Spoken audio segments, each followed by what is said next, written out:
My dad demanded my inheritance, 15% of the company, to protect the family. They called me the family traitor. When I refused, then Grandpa's will dropped a twist nobody expected. Sup, Reddit. Imagine growing up the ignored kid while your sister was the favorite. Then imagine your parents trying to steal your inheritance for her using fake paperwork. Now imagine their plan collapsing publicly while you get the last laugh. Let me show you what happened. I, Jackson 28 male, grew up in a family where favoritism wasn't subtle. It was basically the family sport. My dad ran the house like he ran arguments, loud and final. Mom followed his lead. My younger sister Amy, the golden child since day one.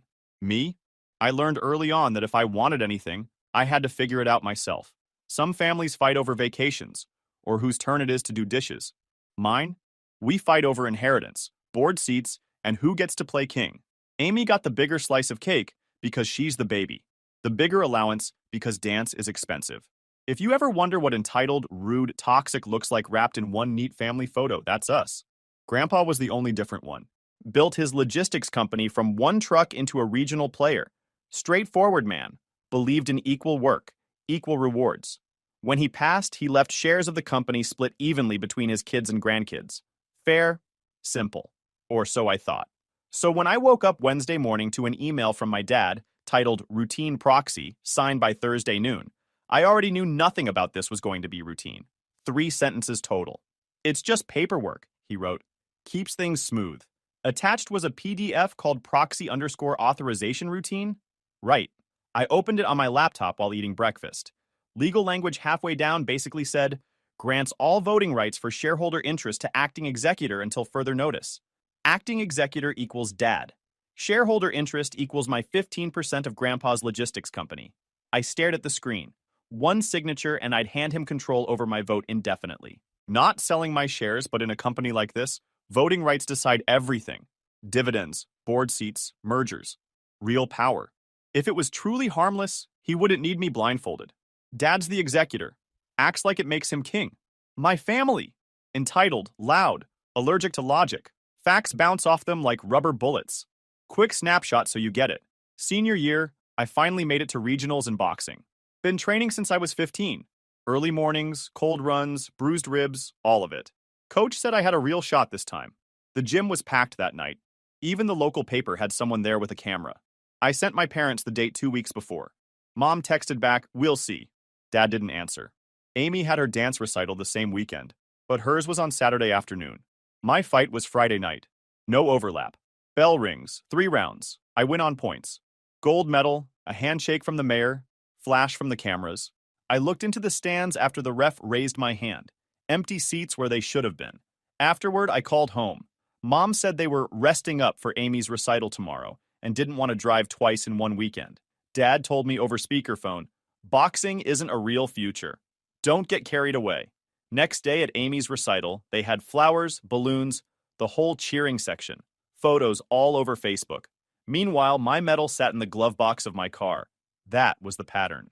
No matter what I did, grades, sports, college acceptances, Amy's stuff always mattered more. At some point, you just stop expecting anything else. Back to the email. Deadline was in bold. Return by Thursday, 12 p.m. I grabbed my notebook and wrote, Proxy received 7:12 a.m. Wednesday. Deadline noon Thursday. Board meeting Friday. 4 p.m. I wasn't signing anything until I knew what game he was playing. I called Mark, Grandpa's old partner. He picked up on the third ring. Morning, kid, he said. Mark ran operations for Grandpa for 20 years. Knew the company inside out. Got an email, I told him. Proxy authorization? Dad says routine. Silence, then a short laugh. Routine like a fox in a chicken coop. Listen carefully. Your grandfather added a conduct clause to the will. Anyone pulling shady stuff risks losing their share. He did it after your parents tried convincing him to leave everything to Amy 2 years ago. There's proof. Where? Blue binder. Storage unit on Kellerman Road. Look under the tool chest. Get it before they remember it exists. While I'm jotting down directions, Mom texts, just sign it. Keep things in the family and Amy needs security. We already talked about this. We talked? No, they talked. I wasn't invited. I forwarded the proxy to my work email, opened it on my bigger monitor, and Googled shareholder proxy rights permanent transfer. Every result basically said, once you hand it over, getting it back can be a legal swamp. At lunch, I drove to Kellerman Storage. Rows of metal doors with peeling numbers. Grandpa's was $14. Still had the spare key from last summer when we cleared out his fishing gear. Inside smelled like dust and old oil. There was the tool chest, dented lid, county fair sticker from 1994. Underneath, just like Mark said, blue 3-inch binder labeled board minutes plus MISC. I flipped it open on my tailgate. First section, board minutes for the past 10 years. Second, photocopy of Grandpa's will with highlighted parts about equal distribution. Third, a signed, notarized letter dated last spring. Grandpa's handwriting on the bottom margin said, "Equal means equal. No pressure, no tricks. Keep the company honest." That line alone made the proxy look toxic. I photographed every page, both on my phone and Nate's. He's my college buddy, now a CPA. I left the original binder locked in D14 overnight. Chain of custody matters. Photos now, certified copies tomorrow. Met me there on his lunch break to witness everything. Timestamps, location tags, the works. "Paranoid much?" he said while I scanned. "Dad calls it routine," I told him. Routine doesn't need lawyers later. Back home, I saved everything 3 places. Laptop, cloud, encrypted USB. Folders labeled by date. Not cute names. Dates win in court. I called Mark back. "Got the binder. Letters signed, notarized, clear as day." He exhaled. "Good. Re-notarize copies tomorrow. Judges like certified stuff. And kid? Yeah? Don't miss the deadline. Board meeting's Friday. He wants your vote in his pocket before then." I set alarms on my phone about the dates. Mom called again around dinner. I let it go to voicemail. Her message said, "This drama's not necessary. Just sign it. Your father knows business better than you." Maybe. But Grandpa knew him better than both of us. Tomorrow, we see what a judge thinks. Thursday morning, alarm at 7 o'clock. I had 3 tasks. Lawyer consult, notary copies, courthouse filing if needed. Nothing fancy. Just a checklist. By 8, I was driving toward the Kellerman storage unit again. Mark said the binder alone wouldn't stop Dad. Judges like certified stuff, chain of custody, clear timelines. The original letter was signed and notarized, but having certified copies shut down excuses. Halfway there, my phone rang. "Mom." I put it on speaker. "Morning," I said. "You heading to work?" she asked. Voice was sharp, like I'd missed curfew. "Errand first," I told her. She paused, then, "If you're going to the storage unit, look under the tool chest drawers. Blue binder. Your grandfather kept everything in there. You should have told your father before digging through his things." I didn't answer right away. "Dad knew the binder existed?" "Of course. He helped your grandfather put it together." And that was news. Meant Dad knew exactly what was inside. "Anyway," she said, "sign the proxy and stop making this difficult. He's trying to keep things smooth." Smooth for who? I didn't bother arguing. Storage unit D14 looked the same. Metal door groaning on the way up, dust everywhere. I had gloves this time. Pulled the blue binder out, flipped pages on the tailgate again just to be sure. Board minutes, will photocopy, the same notarized letter, his margin note about equal shares and keeping the company honest. I set the binder on the passenger seat, locked the unit, and drove straight to a notary office on Main Street. The notary was a small place between a laundromat and a pawn shop. Older guy behind the counter looked bored until I showed him the letter. He checked the original, made 3 certified copies, each with the official stamp and signature. Took maybe 15 minutes. While waiting, I texted Nate a photo of the new stamps with the timestamp visible. Chain of custody, no gaps. By 9:30, I was in the parking lot of Patel and Company, a small law firm Mark recommended. Simple brick building, brass letters by the door. Inside, a receptionist pointed me to a conference room where Miss Patel, mid-40s, sharp suit, already had my email open on her laptop. Quick legal compass. Ms. Patel represents me. Company counsel represents the corporation. Not me, Dad, or any individual shareholder. "You're the grandson with the proxy issue?" she asked. I nodded. She read fast, flipping through the binder copy and the proxy email. "Your father's trying to secure voting rights before tomorrow's board meeting," she said. "If you sign this, he controls your share indefinitely unless he voluntarily returns it or you sue. Either way, expensive." "Grandpa's conduct clause?" I asked. She tapped the will photocopy. "Right here. Any beneficiary who exerts coercion or manipulates estate distribution forfeits their share." That's serious language. If we show the court he pressured you or misrepresented facts, he risks losing his portion entirely. Next step? She pulled a form from her briefcase. "We file for a temporary restraining order. Judge can freeze any proxy transfers until a hearing. You have the notarized letter, the will, the email with the deadline. Strong timeline. How soon? I can have it in front of a judge this afternoon. By 10:30, we were at the courthouse clerk's office. Metal detector at the door. Long hallway smell of coffee and floor wax. Miss Patel handled paperwork while I paid the filing fee at another window. We waited outside the judge's chambers for maybe an hour. When called in, Miss Patel summarized everything cleanly. Proxy email with a deadline. Family pressure. Grandpa's letter. Conduct clause. Showed each exhibit in order. The judge looked at me. You're saying you were asked to sign this without explanation? Yes, sir, I said. And the board meeting's tomorrow. He nodded slowly. Temporary restraining order granted. No proxy transfers until further review next week. Miss Patel handed me 2 certified copies of the order. Keep one for the board meeting, she said. Give the other to company counsel so they know it's official. Outside, I called Mark. We have a TRO, I told him. Good, he said. Bring it tomorrow. Boardroom, 3:45. He'll try to push a vote before 4. I drove home, binder and court order on the passenger seat. At a red light, my phone buzzed. Text from Dad. Heard you're running to lawyers. This isn't how family handles things. Sign the proxy and stop making a scene. I didn't reply. Another text came 5 minutes later. You're making a mistake you'll regret. Saved both messages. Timestamps matter. Back at my place, I spread everything on the kitchen table. Binder, certified copies, proxy email printed out, court order on top, labeled folders by number. Simple, chronological. Easy for anyone to follow. I emailed Miss Patel scanned copies for her records, then backed everything up to cloud storage and 2 flash drives. One stayed with me, one went into a safe deposit box at the bank before closing. By 5 p.m., everything was prepped. The board meeting was less than 24 hours away. Dad wanted my signature. Instead, he'd get a court order and Grandpa's margin note. Equal shares, no coercion. Tomorrow, we see how he reacts when the board hears it too. Thursday night, 7:45 p.m. My phone buzzed with a screenshot from a cousin. Family group chat blowing up. Someone claimed I was selling my shares to outsiders and going against Grandpa's legacy. Perfect timing. Right before the board meeting, too. Another screenshot followed, this one from a company Slack channel. Heard one shareholder wants to cash out, big changes coming. I hadn't said a single word about selling. Dad was planting rumors. Sloppy ones, but still enough to stir people up. I saved everything. Timestamps, usernames, phone numbers. If it was digital, it got screenshotted. By 8:15, Amy called for the first time all week. Hey, she said, voice low.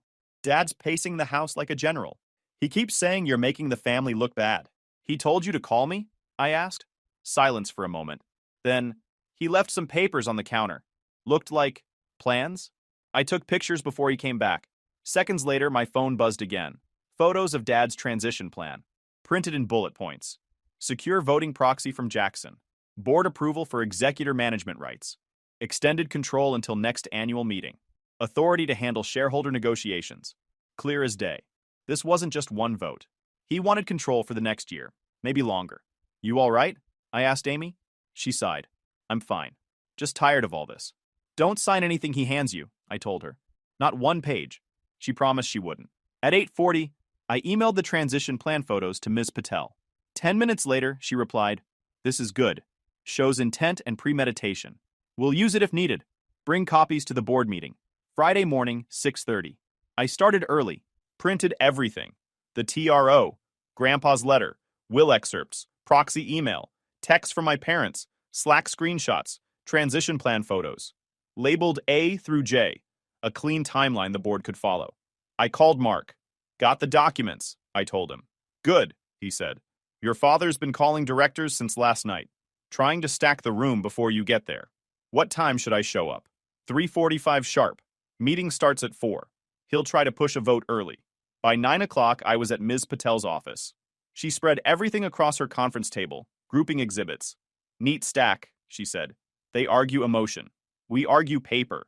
She added sticky notes marking key lines, so board members couldn't pretend they missed them. At 10:30, Dad sent a text. Sign the proxy today and keep this in the family. No need for outsiders. I didn't respond. 15 minutes later. You refuse. Don't blame me for what happens next. Saved both messages. Around 11 o'clock, Mark called again. He just left a voicemail for one of the directors, saying you're planning to sell your stake to competitors. That's new, I said.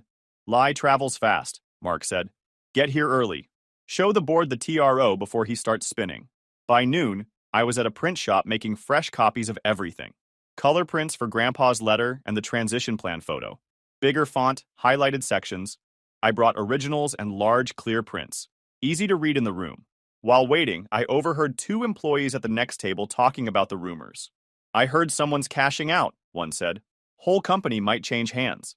Exactly what Dad wanted them thinking. Later, Amy texted again. Dad's on the phone with Uncle Ray now. Keeps saying you're siding with lawyers over family. He told Mom you're embarrassing him. I told her to stay out of it. Last thing she needed was to get dragged further in. By 1:30, I was downtown near headquarters. The building was 30 stories of glass and steel. Freight trucks lined up behind the loading docks like always. Grandpa started with one truck back there 40 years ago. Now the company ran 3 states. I parked in the public lot across the street. Double-checked the folder. Everything labeled, everything dated. At 2:15, Ms. Patel called. Reminder, if he tries to push a vote before the agenda starts, read the TRO out loud. They ignore it. They risk contempt. Understood, I said. By 2:45, I was in the lobby. Receptionist gave me a visitor badge. Boardroom's on 28, she said. Elevator ride up was quiet. Just me, the folder, and 3 directors who avoided eye contact after recognizing my name. When the doors opened, I saw Mark leaning against the wall near the boardroom entrance. Everything ready? He asked. I held up the folder. Labeled and certified. Good, he said. He's been in there talking to people for 20 minutes, trying to line up support. 3:30. Board members started arriving. Suits, briefcases, polite nods. Dad, too, perfect tie, calm face, like nothing was happening. He saw me, didn't say a word. The showdown was about to start. The Friday, 3:55 p.m. Boardroom, top floor. Long glass table, 12 leather chairs, projector at one end, city skyline behind it. The chairperson, Mr. Raines, checked his watch. Let's begin, he said. First item, executor management proposal. Dad stood, buttoned his jacket, and walked to the head of the table like he owned the floor. Thank you, everyone, he said smoothly. As executor of my father's estate, I'm proposing a temporary consolidation of voting rights under my control to ensure stability during the transition. This will keep operations running efficiently. Quick note for the record. A board can sign off on management authority, but it can't hand someone other people's voting rights. Only the shareholders themselves can do that by granting proxies. He reached for a stack of papers, copies of the proxy he'd sent me. Before he could hand them out, I stood. Judge signed a temporary restraining order yesterday, I said. No proxy transfers allowed until review next week. I slid copies down the table toward Raines and the company counsel. Page 1, second paragraph. The room went quiet except for paper sliding across wood. Dad's jaw tightened. This is a family matter, he said, voice firm. It doesn't need outsiders or courts. My son misunderstood. This was routine paperwork. I tapped the copy of Grandpa's letter in front of me. Routine paperwork doesn't get TROS. Grandpa's will has a conduct clause. No coercion, no manipulation.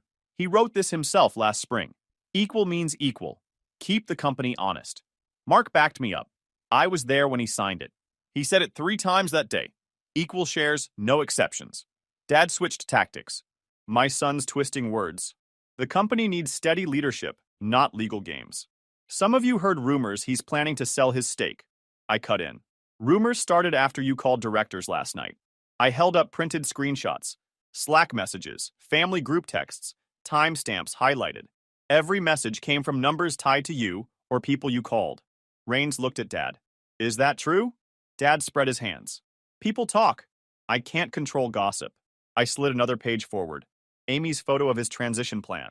Bullet points in black and white. Amy had forwarded the metadata too. Date, time, location. Raines read it slowly. This doesn't look like gossip. Dad leaned forward, voice rising. I was protecting the company. My father built this from nothing. The boy doesn't understand responsibility. I stayed seated, calm. I understand deadlines, signatures, and court orders. Judge froze all proxy transfers until next week.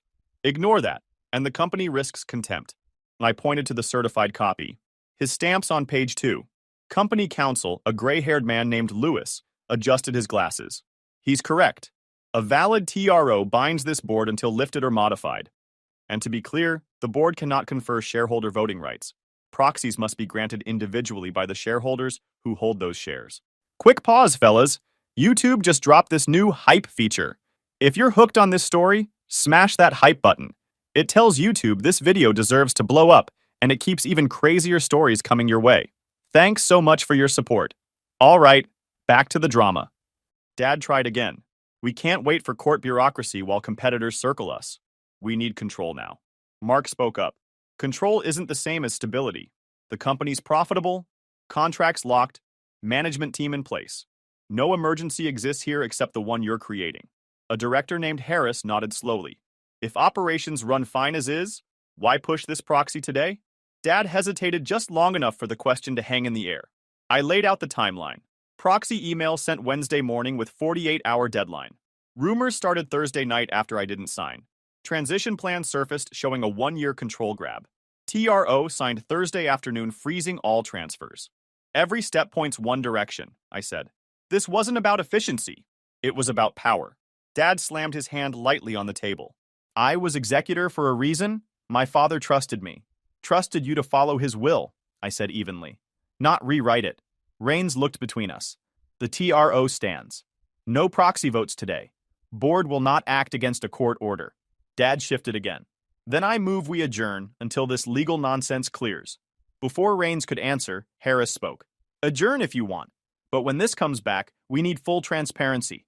Documents, letters, everything. Mark nodded. Agreed. Sunlight keeps things honest. Tension snapped back when Dad said, You're letting lawyers run the family. I stayed calm. I'm letting facts run the boardroom. Family talks can happen later. This meeting decides nothing until court review. Lewis, the counsel, added, If the executor acted outside his authority, the court can remove him entirely. That risk belongs to him, not the company. Dad froze, calculation behind his eyes. He knew removal was possible. The will's conduct clause gave the judge that power. Rains closed his folder. Until the court rules, this board won't recognize any proxy transfers. Meeting moves to standard agenda. Contracts, budgets, operations. Dad sat down slowly, silent for the first time all day. For the next 30 minutes, normal business filled the room. Quarterly numbers, shipping routes, equipment upgrades. Dad didn't speak. I stayed quiet too, folder in front of me like a shield. When the meeting ended, directors left in small groups, murmuring about TROS and court dates. Mark walked with me to the elevator. He overplayed his hand, he said. Judge decides next week, I replied. Behind us, Dad stood by the window, phone to his ear, shoulders tight. The power grab was stalled, but not over. Next week's hearing could remove him as executor completely, or give him another chance. Either way, the fight just moved from boardroom to courtroom. Itabak and Mom's Saitikat Monday morning, courthouse lobby smelled like coffee and floor polish. Miss Patel met me by the metal detector, neat folder under her arm. Today decides everything, she said. Judge will hear both sides. Decide if your father stays executor or not. Got all exhibits? I asked. She patted the folder. Proxy email, transition plan, TRO, witness statements. Every page stamped and dated. Dad arrived 5 minutes later with Mom and Amy. He wore the same perfect suit from the boardroom. Mom crossed her arms like she was the one on trial. Amy looked like she hadn't slept. Dad walked straight to me. Last chance to stop this circus, he said. Sign the proxy, tell the judge you overreacted, and we end it today. I said nothing. Mom jumped in. You're embarrassing this family. Your father's only trying to protect what Grandpa built. You owe him obedience. Protect it from what? I asked. It's running fine until he tried to hijack votes. Amy stayed silent, eyes on the floor. Inside the courtroom, we sat on opposite tables. Judge Carter entered, robe flowing, serious face. Case involving estate executor conduct, he announced. Parties ready? Miss Patel stood. Ready for petitioner. Dad's lawyer, a tall man named Reeves, nodded. Ready for executor. Patel went first. Your Honor, evidence shows Mr. Nicholas pressured my client into signing a proxy, transferring all voting rights indefinitely. When he refused, rumors appeared claiming he was selling his stake, undermining his credibility before the board. We have the proxy email, the transition plan for extended control, and the TRO freezing transfers. She handed the judge the neat folder. Exhibit A through F. Judge flipped through pages, brow furrowed. Reeves stood. Executor acted within discretion to protect company stability. The son overreacted, ran to court instead of handling matters privately. No law broken, no harm done. Patel replied instantly. Executor duties require neutrality. Pressuring beneficiaries, spreading false rumors, and drafting plans for control beyond the will's language violate that duty. Judge raised a hand. Show me the plan. Patel handed over Amy's photo printout. Dad's transition plan. Bullet points in black and white. Judge read slowly. Secure voting proxy. Extended control. Board approval. He looked up. Mr. Nicholas, did you draft this? Dad cleared his throat. I discussed possible options with family members. Amy whispered, he printed it at home. Judge heard. Reeves tried spinning it. Brainstorming isn't wrongdoing, Your Honor. Patel shook her head. Combined with the proxy deadline, the rumors, and this plan, it shows intent to consolidate power outside the will's terms. Judge turned to Dad. Did you start rumors about your son selling his stake? Dad's jaw tightened. People talk. Patel handed over the Slack screenshots and group text with timestamps matching Dad's calls to directors. Judge studied them, face unreadable. Mom suddenly stood from the bench. This is tearing our family apart. He's your father. He built everything. And you drag him into court like a criminal? Judge looked at her sharply. Ma'am, sit down. This hearing concerns legal duties, not family drama. She sat, arms crossed tighter. Patel called Mark as a witness. He testified Grandpa told him directly, equal shares, no exceptions, no pressure allowed. Reeves tried shaking him. Did my client ever say he'd steal the company? Mark stayed calm. He didn't need to say it. Proxy plus rumors, plus transition plan, says it for him. Then Amy was called. She walked slowly to the stand, voice low but clear. Dad left the plan on the counter. I took the photo. He told Mom he wanted control until next year, so the board wouldn't question decisions. Reeves snapped, he was protecting you too. Don't you want stability? Amy's hands clenched. I want the will followed. Grandpa treated us equal. Dad didn't. Dad glared at her like she'd switched teams mid-game. Finally, Judge Carter spoke. Executor duties demand neutrality, honesty, and adherence to the will. Evidence shows attempts to secure control beyond the will's terms through pressure and misinformation. That violates fiduciary duty. He shuffled papers. Court orders removal of Mr. Nicholas as executor effective immediately. Neutral fiduciary will manage estate until final distribution. Dad shot up. This is outrageous! My own family turning on me. Judge banged the gavel. One more outburst, and you're in contempt. Dad sat, red-faced. Outside the courtroom, Mom started in again. You couldn't let your father handle things his way, could you? Always had to challenge him. I ignored her. Amy stood next to me now. Not them. Dad stormed past without looking at either of us. Patel handed me copies of the order. Fiduciary takes over this week. You'll get formal notice about final distribution schedule. Mark joined us. He overplayed his hand. Judge saw it clear. Amy nodded slowly. Maybe now things calmed down. But the fallout was just starting. Half the relatives were already texting me angry messages about betraying the family. Others quietly thanked me for standing up. And Dad? He wasn't done causing problems yet. The removal was effective immediately. The practical handoff finished midweek. A court-appointed fiduciary, Karen Lutz, now controlled everything. Company shares, accounts, distributions. Her first email was short and cold. All estate assets frozen pending review.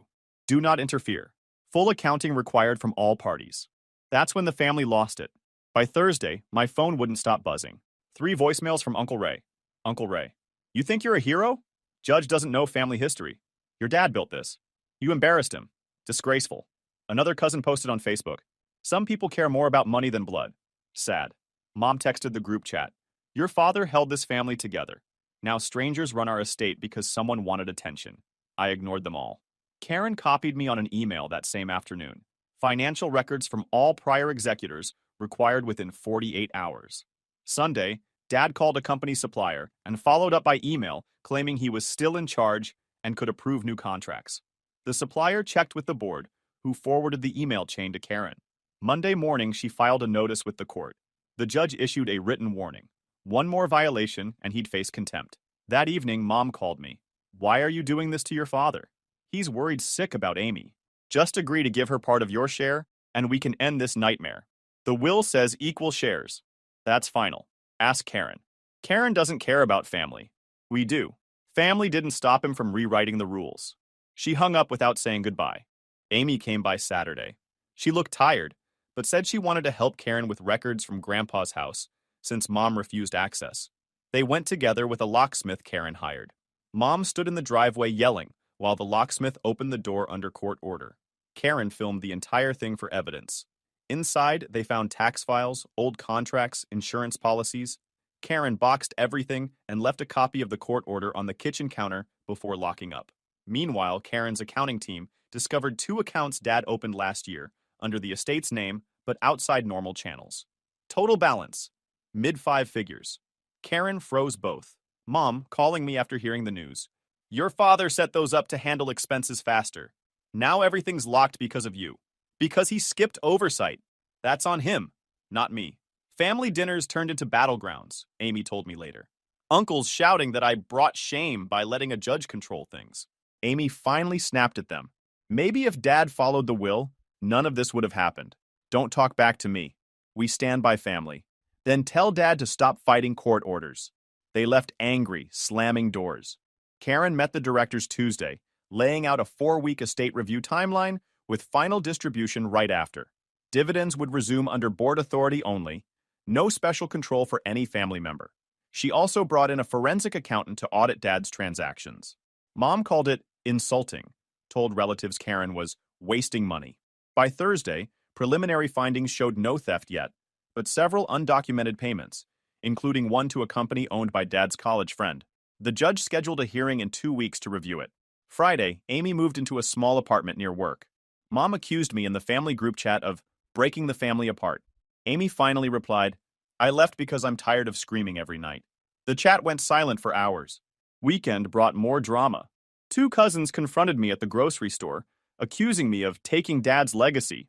I told them distribution hadn't even happened yet. Everything frozen until court approval.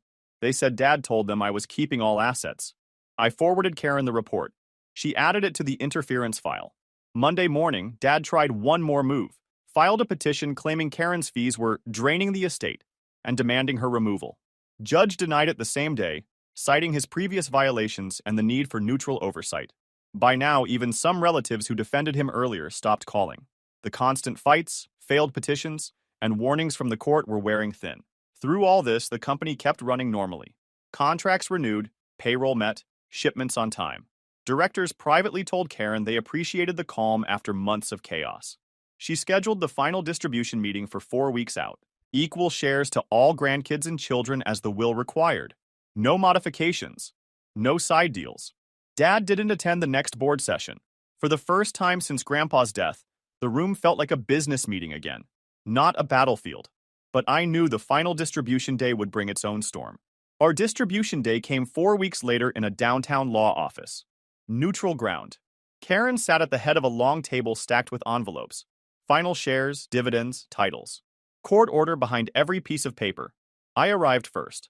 Mark nodded from the corner. Amy came in a few minutes later, looking steadier than before. Then the storm walked in. Dad, Mom, Uncle Ray, Aunt Linda, cousins, the whole crew. Voices loud before they even sat. Uncle Ray. Whole thing's a setup.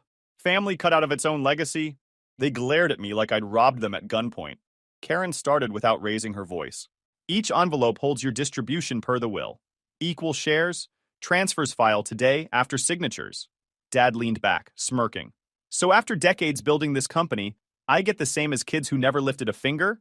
Pathetic. Mom, your father sacrificed everything for this family. And you, she pointed at me, dragged his name through mud to get a bigger cut. I stayed calm. Equal means equal. Grandpa wrote it. Court enforced it. Uncle Pete. You think hiding behind judges makes you right? We built this name while you sat in classrooms. Amy cut in.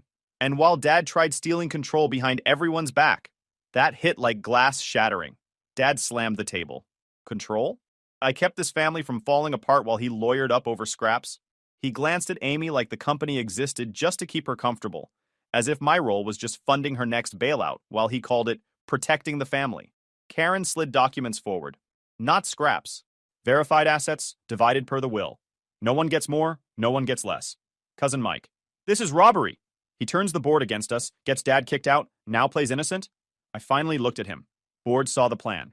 The rumors. The emails. Dad got himself kicked out. Tension snapped when Dad stood, snatching his envelope before Karen finished instructions. Take your equal share and choke on it, he said. This family answers to me, not courts. Karen didn't even blink. You open that envelope before signing release forms. You forfeit distribution by court order. He froze mid-step. Mark almost smiled. Might want to read the rules before pretending to run things. Mom started guilt-tripping next. You'll regret this when we're gone, she said. Money isn't worth losing family. I signed my release form cleanly. Neither is letting family treat you like garbage for 28 years. Amy signed hers next, hands steady. Dad tried one last stunt. Told everyone not to sign so the estate couldn't close. Karen read from the order. If beneficiaries refused, funds moved to trusts automatically after 7 days. Ray cursed. Linda ranted about outsiders stealing our bloodline.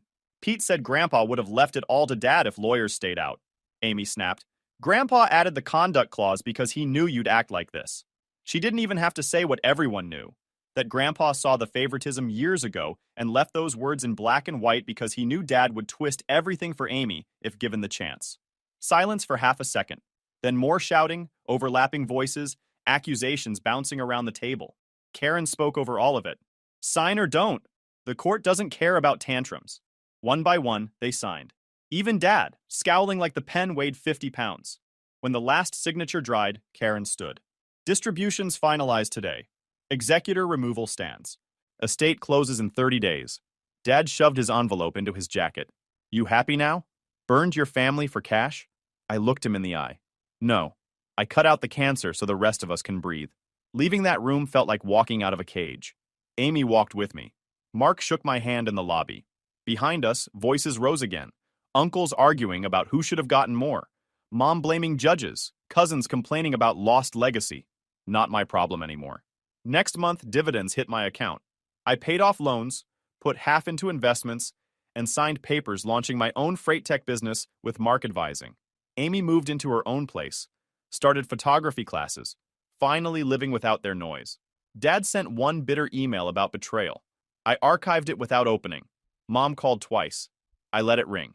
Last I heard, the family still argues about who ruined things. I don't go to dinners. I don't answer messages. Grandpa left us equal shares. I left them the chaos they created. That was the day I stopped chasing approval and started building my own legacy. Do I regret court? Not once. I don't regret cutting them off. Family can be loud, toxic, entitled. But when the smoke clears, the rules, the receipts, and the truth win. Every time.